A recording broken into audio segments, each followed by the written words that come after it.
ভোরবেলার নির্মল বায়ু পরিবেশ, পাখির কলকাকলি ছাড়া, শব্দ ছাড়া কোনো শব্দ নাই। Morning walk.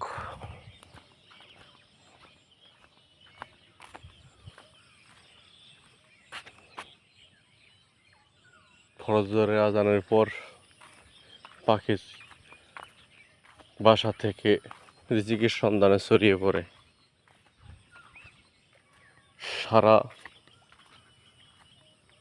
রাত বিশ্রামের পর দিনের বেলা রিজিকের সন্ধান নিয়ে ফিরে যায়, আবার মাগরিবের আজান দিলে আবার বাসায় ফিরে আসে। খালি পেটে বের হয় সকালবেলা পাখি, সেই পাখিকে আল্লাহ তাআলা তার ভরপেটে বাসায় ফিরায়। প্রতিটা প্রাণী জীবকুলের রিজিকের ব্যবস্থা করে থাকেন মহান আল্লাহ তাআলা। মানুষ ও প্রাণী জীব সকল কিছুর রিজিক দিয়ে থাকেন না আল্লাহ। কেউ কাউকে খাওয়ায় না।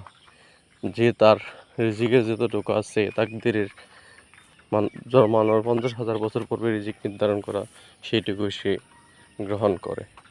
রিজিকের বাইরে কেউ কিছু খেতে পারে না। এ পাখির রিজিক আল্লাহ তাআলাই দিয়ে থাকেন, মানুষের রিজিক আল্লাহ তাআলাই দিয়ে থাকেন, সব কিছুর রিজিক মহান আল্লাহ তাআলাই দেন।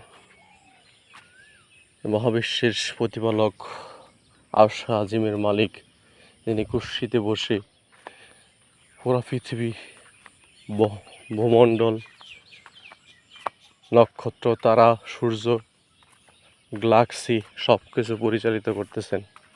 তিনি যখন বলেন কুল, তখন হয়ে যায় সব কিছু। তিনি যখন বলেন হয়ে যাও, তখনই তাই হয়ে যায়। মানুষের জীবনের দুঃখ কষ্ট দুর্দশা আসে এবং তারপরও সুখও আসে। কষ্টের পরে স্বস্তি আল্লাহ তাআলাই দিয়ে থাকেন। দেওয়ার মালিক একমাত্র আল্লাহ তাআলা। ভরসা করে একমাত্র আল্লাহ তাআলার উপর।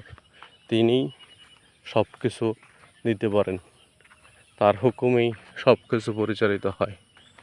মহান আল্লাহ তাআলার ইবাদত করাই হচ্ছে মানব সৃষ্টির একমাত্র উদ্দেশ্য।